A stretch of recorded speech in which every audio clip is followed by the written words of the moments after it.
What else are you planning to do at the moment? Well, I'm kind of not quite sure what I'm up to, because I mean, I know what I'm up to. I'm not sure what I want to do next year, because we're still doing The Last Resort and we're ending that this Christmas. Why?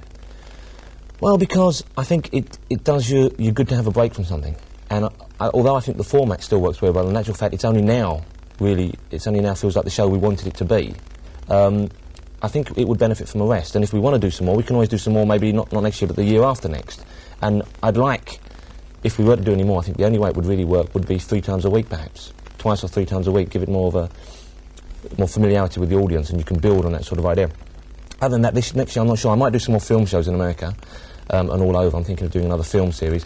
And I'm thinking of maybe doing something else near the end of the year. I've got loads of old TV tapes out at the moment, many of your finer pieces of work. I tell you, some of the gags you got away with years ago, you would not get away with now. Absolute murder. I know. Do you know, when they played on the BBC one of their anniversaries, that was the week that was, about 18 months ago, when Norman Tebbit was attacking the BBC, and for mild criticism, you know, one paper commented, "My goodness me, how television's changed." I mean, if he's angry with the BBC now, he'd go ape. It was strong stuff. So I'm looking at some old shows, and we might come back in the autumn with something a bit different. Just try maybe a slightly earlier slot. What I describe it as a cross between TW3, The Generation Game, and maybe Weekend World. I don't know. Something like that's a good combination. Imagine Bruce Forsyth hosting Weekend World, and you've got an idea what we're aiming for.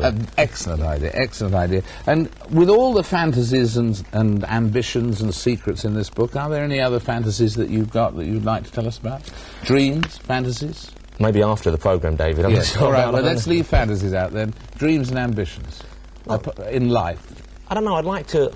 as I said, I'm actually beginning to enjoy doing the show now. I always enjoy working on it, but I used to really not like the 45 minutes when I was actually out in front of the cameras. I felt very uncomfortable, and now I'm beginning to relax and enjoy that. Only beginning to? Yeah, just now.